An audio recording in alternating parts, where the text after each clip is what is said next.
नमस्कार विद्यार्थी मित्रांनो. पुढचं प्रकरण घातांक आपण या ठिकाणी सुरुवात करतोय.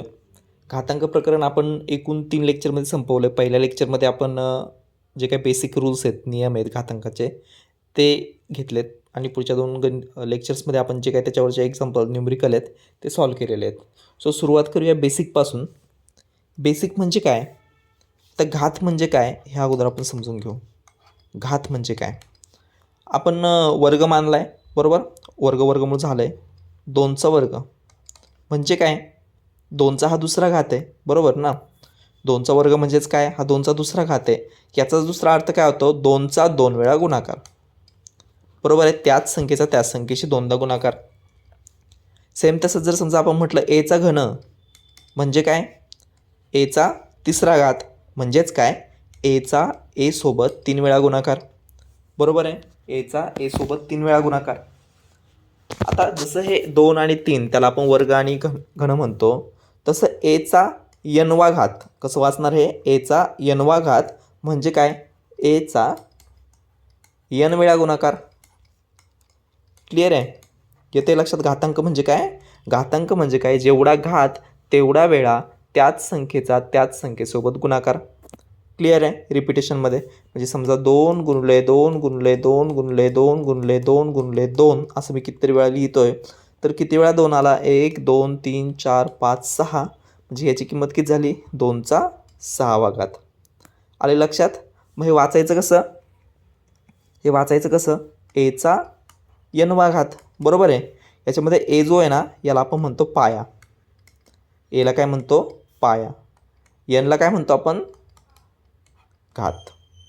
एला काय म्हणतो? पाया. एनला काय म्हणतो? घात. वाचणार कसं? एचा n वा घात. काय वाचणार? एचा n वा घात. आणि त्याचा अर्थ काय होतो? एचा n वा घात याचा अर्थ काय होतो? एचा n वेळा गुणाकार. त्याचा अर्थ काय होतो? एचा n वेळा गुणाकार. क्लिअर आहे? अडचण आहे का काही? सो सुरुवात करूया आपण काही बेसिक नियमांपासून. पहिल्या स्लाईडवरती एकदम बेसिक नियम दिलेत आपण घातांकांचे. सो 1चा n वा घात बरोबर 1. याचा अर्थ काय होतो? 1चा कोणताही घात काय असतो? 1चा कोणताही घात हा एकच असतो. 1चा कोणताही घात किती असतो? एकच असतो. फॉर एक्झाम्पल तुम्ही घेऊ शकता 1चा 0वा घात तो सुद्धा एकच असतो. 1चा 100वा घात तो सुद्धा एकच असतो. 1चा 999वा घात तो सुद्धा काय असतो? एकच असतो. 1चा कोणताही घात घ्या त्याची किंमत नेहमी एकच असते. क्लिअर आहे पहिला नियम? दुसरा नियम, कोणत्याही संख्येचा एचा पहिला घात बरोबर तीच संख्या असते. कोणत्याही संख्येचा पहिला घात किंवा 1वा घात काय असतो? कोणत्याही संख्येचा पहिला घात किंवा 1वा घात पहिला घात काय असतो? तीच संख्या असते. क्लिअर आहे? दुसरा नियम काय सांगितलं आहे? कोणत्याही संख्येचा पहिला घात काय असतो? तीच संख्या असते. कोणती असू द्या. 99चा पहिला घात 99च असणार. किती आहे संख्या? वाचा. 1,01,000 याचा पण जर पहिला घात दिला तर तो पण 1,01,000च असणार. क्लिअर आहे? जे सांगायचा हेतू काय? कुठलीही संख्या असू द्या तिचा पहिला घात काय असतो? एकच असतो. क्लिअर आहे? दुसरा नियम झाला. 2 नियम पाहिले आपण. 1चा कोणताही घात 1 ही संख्याच असते. दुसरा नियम पाहिला आपण, कोणत्याही संख्येचा पहिला घात तीच संख्या असते. क्लिअर आहे? तिसरा नियम पाहिला आपण, शून्याचा कोणताही घात शून्यच असतो. शून्याचा कोणताही घात काय असतो? मग शून्याचा पहिला घात घ्या शून्यच आहे. शून्याचा 99वा घात घ्या शून्यच आहे. शून्याचा 1000वा घात घ्या काय? शून्यच आहे. पण याला एक अपवाद आहे. काय याला? अपवाद आहे. आणि तो जो अपवाद आहे तोच आपण खालच्या नियमामध्ये मांडला आहे, बरोबर. की शून्याचा 0वा घात हा आपण मोजू शकत नाही, बरोबर. अनडिटरमाइंड असतो. किती असतो? इन्फिनिटी असतो. क्लिअर आहे? हे 2 नियम एकत्र पाहिले आपण. शून्याचा n वा घात 0 असतो, तर शून्याचा 0वा घात हा इन्फिनिटी असतो. एकदम बेसिक नियम आहे. अजून आपण घातांकाचा गुणाकार भागाकार हे काय पाहिलेलं नाही आहे. हे बेसिक नियम अगोदर करून घ्या. क्लिअर आहे? नेक्स्ट एचा शून्यावा घात बरोबर 1 म्हणजे काय, जसं इथं वापरलं एकचा शून्यावा घात. कोणत्याही संख्येचा शून्यावा घात, कोणत्याही संख्येचा शून्यावा घात किती असतो, एकच असतो. कोणत्याही संख्येचा शून्यावा घात किती असतो, एक असतो. क्लिअर. मग कोणती पण संख्या घ्या, एकचा शून्यावा घात पण 1, 99चा शून्यावा घात पण 1, 999चा शून्यावा घात पण 1. कुठलीही संख्या घ्या, प्लस घ्या मायनस घ्या, कुठलीही संख्या घ्या, त्या संख्येचा शून्यावा घात हा नेहमी काय असतो, 1 असतो. क्लिअर आहे. ते 5 नियम. पहिला काय सांगितला, कोणत्याही संख्येचा एकचा कोणताही घात एकच असतो. कोणत्याही संख्येचा पहिला घात तीच संख्या असते. शून्याचा कोणताही घात शून्य असतो, त्याला अपवाद आहे की शून्याचा शून्यावा घात इन्फिनिटी असतो. आणि शेवटचा नियम, कोणत्याही संख्येचा शून्यावा घात हा 1 असतो. क्लिअर आहे. सो आता पुढच्या नियमांना सुरुवात करू आपण. घातांकांचं गुणाकार व्यस्त. ठीक आहे. सो गुणाकार व्यस्त करत असताना घातांकाचं काय होतं, चिन्ह बदलतं. म्हणजे एचा वजा एक्सवा घात हे कुठं जाणार, 1/एचा एक्सवा घात. किंवा ह्याचाच उलटं जर आपण घेतलं, एचा एक्सवा घात, तर हे कसं होणार, 1/एचा वजा एक्सवा घात. क्लिअर आहे, समजतं आहे. मग आता हे याच्यात कसं मांडायचं आपलं अपूर्णांकाचं. समजा 1/5चा वर्ग आहे, तर हे वरती आल्यानंतर काय होणार, 5चा वजा दुसरा घात. क्लिअर आहे. किंवा 5चा तिसरा घात आहे, हे खाली गेल्यानंतर कसं होणार, 1/5चा वजा तिसरा घात.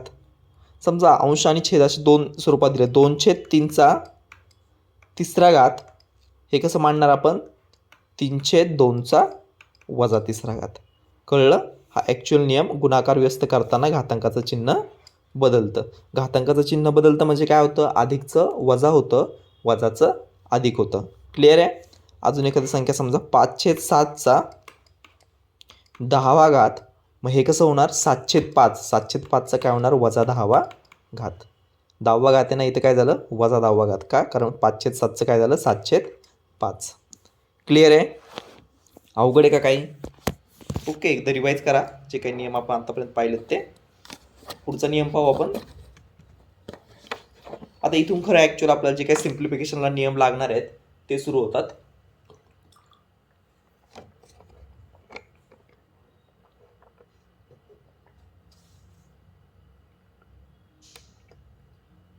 काय दिलंय, एचा एक्स पाया समान असताना गुणाकारामध्ये घातांकांची काय होते, बेरीज होते. पाया समान असताना गुणाकारामध्ये घातांकांची बेरीज होते. आता हे लक्षात घ्या, पाया समान असताना, पाया शब्द महत्त्वाचा आहे. काय आहे, पाया शब्द महत्त्वाचा आहे. चेक करा, इथं पाया समान आहे.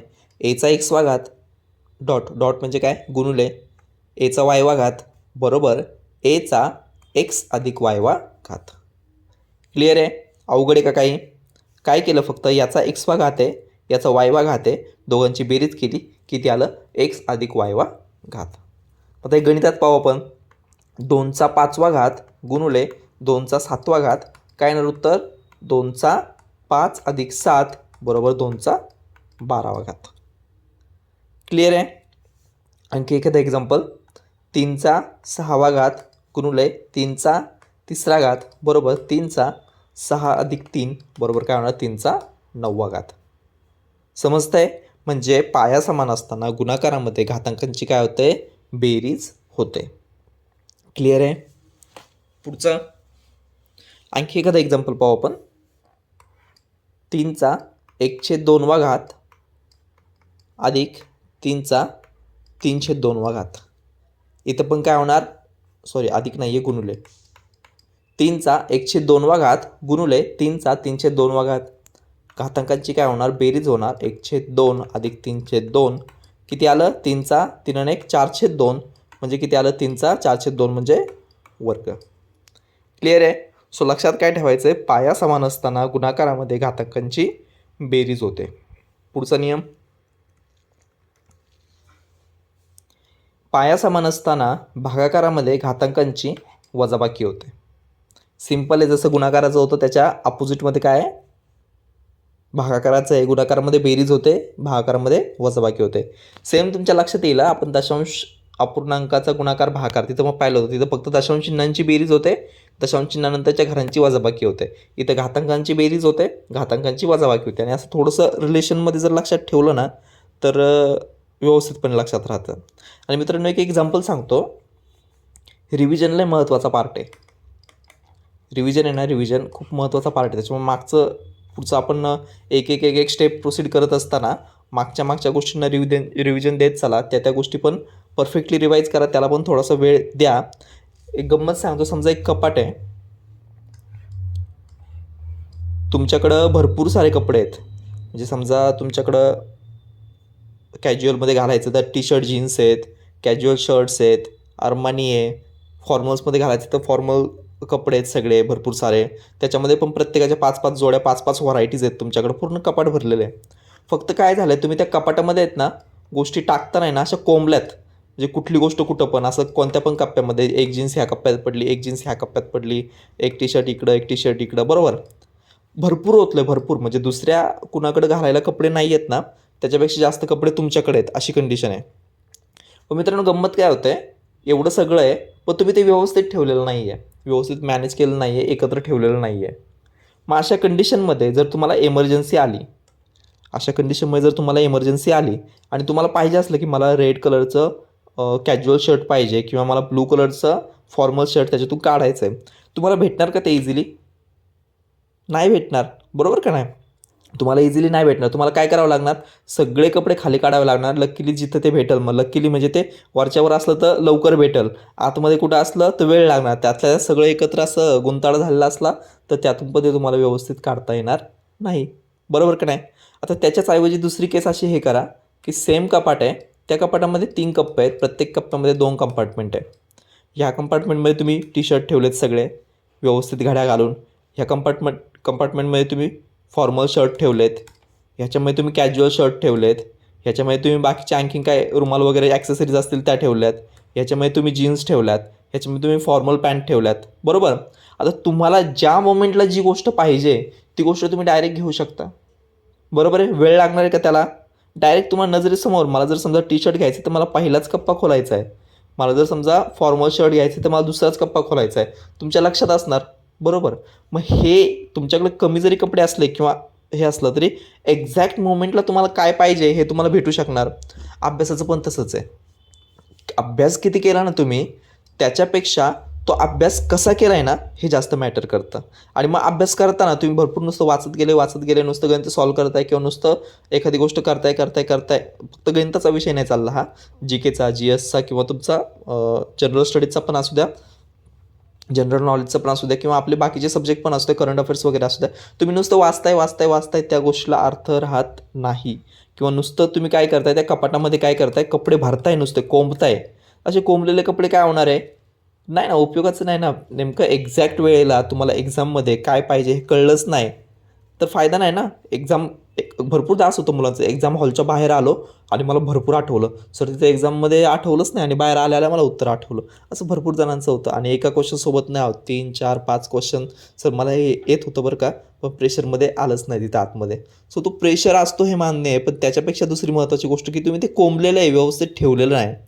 मग अभ्यासाच्या कपड्यांच्या बाबतीत कळतं आपल्याला हे व्यवस्थित कसं ठेवायचं, अभ्यासाच्या बाबतीत कसं व्यवस्थित ठेवायचं, तर मग त्याचा महत्त्वाचा पार्ट काय माहिती का, रिव्हिजन. आपलं मेंदू अशा लॉजिकल काय म्हणतो आपण त्याला, थिंकिंगवर किंवा लॉजिकल प्रोसेसवर चालतो ना, की जर समजा त्याला एखादी गोष्ट आपण नवीन गोष्ट वाचली, त्या गोष्टीचा बेस त्याला आपल्या मेंदूमध्ये कुठंतरी भेटला एका ठिकाणी, अरे हा आपल्या डोक्यात हे आहे कुठंतरी, तो लगेच तिथं जाऊन कॅचअप होऊन जातो. एखादी अननोन गोष्ट वाचली, ती गोष्ट काही दिवसांनी आपण विसरून जातो. त्याच्यापेक्षा थोडासा बेस माहीत असलेली गोष्ट वाचली, ती थोडे जास्त दिवस लक्षात राहते. त्याच्यापेक्षा एकदम वेल नोन असलेली गोष्ट वाचली, म्हणजे आपण एकदम यूज टू आहे त्या गोष्टीची, ती गोष्ट भरपूर जास्त दिवस लक्षात राहते. म्हणजे याचा सांगायचा हेतू काय की, आणि हा लक्षात कसं राहणार किंवा तो बेस कसा तयार करायचा ह्याच्यासाठी रिव्हिजन गरजेची आहे. मागच्या गोष्टींची जर रिव्हिजन दिली तर भविष्यात परत वाचताना काय होतं, मेंदूला कळतं की आता हा मोमेंट किंवा ही गोष्ट, हा स्टडी कुठं टाकायचा आहे, जे काही वाचलं आहे, जे काही शिकलं आहे नवीन, हे कुठं टाकायचं आहे. मग ते ऑटोमॅटिक म्हणजे आपल्या मेंदूमध्ये सॉर्टिंग होऊन जातं. त्याच्यामुळे रिव्हिजन हा पार्ट खूप जास्त महत्त्वाचा आहे. एवढं सगळं जे काय मागचे 2-3 मिनटं तुमचे गेले ते हेच सांगायला गेले की रिव्हिजन खूप महत्त्वाची आहे. ठीक आहे, पुढचा नियम, जसं आपण पाया समान असताना गुणाकारामध्ये घातांकांची काय होते, बेरीज होते. सेम तसंच पाया समान असताना काय भागाकारामध्ये घातांकांची काय होणार वजाबाकी होणार. बरोबर आहे. आता करा इथं काय एचा एक्सवा घात भागिले म्हणजेच काय छेदात दिलं आहे. बरोबर का नाही. हा नियम असा पण मांडू शकतो एचा एक्सवा घात भागिले एचा वायवा घात बरोबर काय भेटलं आपल्याला एचा एक्स वजा वायवा घात. बरोबर आहे. कसं या एखादं एक्झाम्पल 2चा 17वा घात भागिले 2चा 10वा घात काय होणार आहे घातांकांची पाया समान आहे 2 आणि 2 पाया काय समान आहे 2चा 17 वजा 10 म्हणजेच किती भेटलं 2चा 7वा घात. क्लिअर आहे. सोपं आहे. भागाकारामध्ये घातांकांची काय होते वजाबाकी होते. ओके. आणखी एखादं एक्झाम्पल. फक्त महत्त्वाची गोष्ट काय आहे पाया समान असला पाहिजे.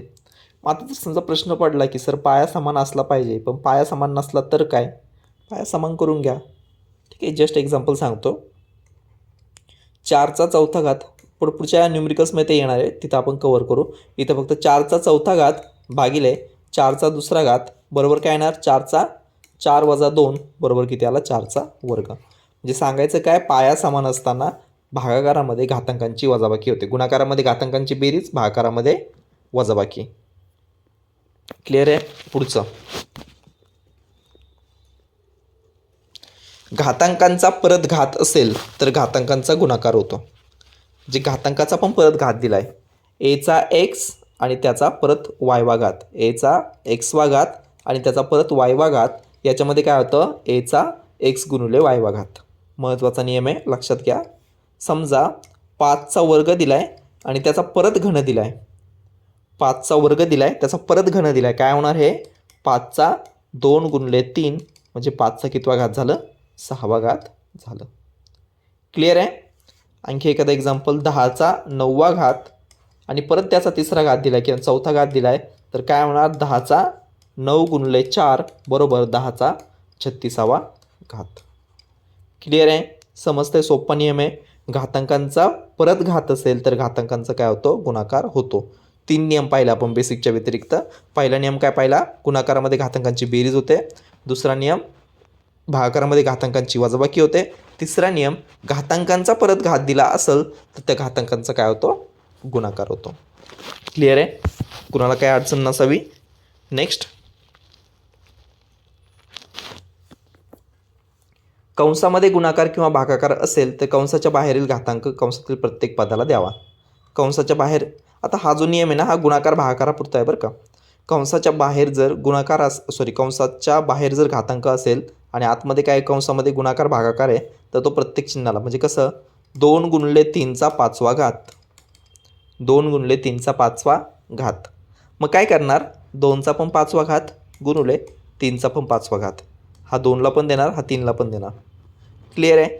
हेच जर समजा 2 भागिले 3चा 5वा घात असं असतं तर 2चा पण 5वा घात भागिले 3चा पण 5वा घात. येतं आहे लक्षात. याला काय म्हणतो आपण कंसामध्ये गुणाकार किंवा भागाकार जर असला तर कंसाच्या बाहेरचा जो काय घातांक आहे तो प्रत्येक पदाला आपण देतो. समजतंय. येतं आहे लक्षात. सेम नियम भागाकाराचं पुढं दिलं आहे ए छेद बीचा एक्सवा घात म्हणजेच काय भागाकार म्हणजेच अपूर्णांक बरोबर. सो अंशाला पण तो द्यायचा छेदाला पण तो द्यायचा. 2/3चा 5वा घात म्हणजेच काय 2चा पण 5वा घात छेद 3चा पण 5वा घात. क्लिअर आहे. कुणाला काय अडचण. सो अशा प्रकारे आपण सगळे घातांकाचे जे काही नियम आहेत ते या ठिकाणी पूर्ण केलेले आहेत. एकदा मस्तपैकी सगळ्यांची रिव्हिजन करू. त्याच्या अगोदर हा जो काही नियम आहे गुणाकाराचा आणि भागाकाराचा हा बेरीज आणि वजाबाकीला लागू होत नाही बरं का. बेरीज आणि वजाबाकीला लागू होत नाही म्हणजे असं नाही डोकं लावायचं ए अधिक बीचा एक्सवा घात मग लगेच एचा पण एक्सवा घात अधिक बीचा पण एक्सवा घात असं करायचं नाही. किंवा ए वजा बीचा एक्सवा घात म्हणजेच एचा पण एक्सवा घात वजा बीचा पण एक्सवा घात असं पण करायचं नाही. हा जो काही नियम आहे हा नियम कशाला अप्लाय होतो फक्त गुणाकार आणि भागाकार म्हणजेच ए गुणिले बीचा 2 गुणिले किंवा 3 गुणिले 5चा वर्ग म्हणजेच 3चा पण वर्ग गुणिले 5चा पण वर्ग किंवा 3/5चा वर्ग म्हणजेच कसं 3/5चा वर्ग म्हणजेच 3चा पण वर्ग आणि 5चा पण वर्ग. क्लिअर आहे. आता हा जो काही नियम आहे ना हा आपल्याला वापरताना थोडासा मॉडिफाय करून आपण वापरतो. म्हणजे आपण नियम काय पाहिला ए गुणिले बी कंसाचा एक्सवा घात म्हणजे एचा एक्सवा घात गुणिले बीचा एक्सवा घात. भरपूरदा कसं होतं आपल्याला कसं दिलेलं असं समजा 10चा 10वा घात, बरोबर आहे. आपण याची फोड करत असतो. याची फोड कशी करतो? 2 गुणिले 5चा 10वा घात आणि मग 2चा पण 10वा घात आणि 5चा पण 10वा घात. अशा प्रकारे पुढचं जे काही लेक्चर येईल त्या लेक्चरमध्ये गणितं आल्यानंतर आपल्याला हे कळून जाईल. ठीक आहे. एकदा आपण मस्तपैकी सगळ्या नियमांचे रिव्हिजन करू पहिल्यापासूनच्या आणि हे लेक्चर स्टॉप करू. रिव्हिजन का महत्त्वाची सांगितलं ह्याच लेक्चरमध्ये, तसं जो काही कोर्सचा इंट्रोडक्शन व्हिडिओ त्याच्यामध्ये पण मी सेम एक्झाम्पल देऊन ते समजून सांगितलेलं आहे. सो रिव्हिजनला जास्त महत्त्व द्या. फक्त गणिताच्या बाबतीत नाही, गणिताच्या बाबतीत सॉल्विंगला जास्त महत्त्व रिव्हिजनसोबतच, पण बाकीच्या विषयांनासुद्धा रिव्हिजन एकदम चांगली करा. ठीक आहे. सो सुरुवात करूया. आपण पहिला नियम होता आपला, एकचा कोणताही घात एकच असतो. क्लिअर आहे. दुसरा नियम काय होता आपला, कोणत्याही संख्येचा पहिला घात काय असतो? तीच संख्या असते. शून्याचा कोणताही घात काय असतो? शून्यच असतो. याला एक अपवाद पाहिला आपण की शून्यावा घात काय असतो? इन्फिनिटी असतो. बरोबर आहे. त्याच्यानंतर शेवटचा नियम काय पाहिला, कोणत्याही संख्येचा शून्यावा घात काय असतो? 1 असतो. हे बेसिकचे नियम पाहून घेतले आपण. त्याच्यानंतर आलो आपण पाया समान असताना गुणाकार करताना घातांकांची बेरीज होते. म्हणजे एचा यमवा घात गुणुले एचा यनवा घात म्हणजे काय असणार? एचा यम अधिक यन, घातांकांची बेरीज. जसं गुणाकारात त्याच्या ऑपोजिट भागाकारामध्ये म्हणजे कसं, एचा यमवा घात, आता तिकडे एक्स वाय घेतलं होतं, इथे यम यन घेतो आहे, फरक पडत नाही. बेसिक आहे. एचा यमवा घात भागिले एचा यनवा घात काय आलं? एचा यम वजा यनवा घात. भागाकारामध्ये घातांकांची वजाबाकी होते. क्लिअर आहे. त्याच्यानंतर पुढं काय पाहिलं आपण? कंसाचा नियम पाहिला. बरोबर. एक नियम राहिला ना याच्या अगोदर, सगळ्यात पहिला नियम राहिला आपला गुणाकार व्यस्तामध्ये. बरोबर. एचा यमवा घात असेल तर 1/, एचं काय होतं? मायनस यमवा होतं.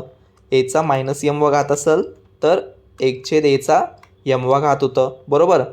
x/yचा किंवा a/bचा यमवा घात असेल तर याच्या उलटा गुणाकार व्यवस्थाचा b/aचा मायनस यमवा घात असतो. बरोबर. हा एक नियम पाहिला. त्याच्यानंतर कोणते नियम पाहिले आपण? गुणाकार आणि भागाकार घातांकाचा एक नियम पाहिला. एचा यमवा घात असेल आणि त्याचा जर यनवा घात असेल तर काय होतं? घातांकांचा गुणाकार होतो एचा यम गुणुले यन. क्लिअर आहे. त्याच्यानंतर काय पाहिलं आपण? कंसाच्या आतमध्ये जर गुणाकार असेल आणि कंसाचा घातांक असेल तर तो घातांक दोघांना पण येतो, एचा यम गुणुले बीचा यम. कंसाच्या आतमध्ये जर भागाकार असेल आणि त्याचा यमवा घात जर असेल तर काय होतं? तो दोघांना पण येतो, एचा यम भागिले बीचा यम. सेम अपूर्णांकाचं पण तसंच भागाकार आपण अपूर्णांकाच्या स्वरूपात पण मांडू शकतो. a/bचा यम म्हणजेच काय? एचा पण यम बीचा पण यमवा घात. क्लिअर आहे. सो अशा प्रकारे आपण जे काय बेसिक रूल्स या ठिकाणी पाहिलेत, नियम पाहिलेत, तर सगळ्यांची रिव्हिजन केलेली आहे. पुढच्या लेक्चरमध्ये सिम्प्लिफिकेशनचे गणितं किंवा ह्याच्यावरती आधारित जे काही गणितं आहेत ते गणितं आपण सुरुवात करू.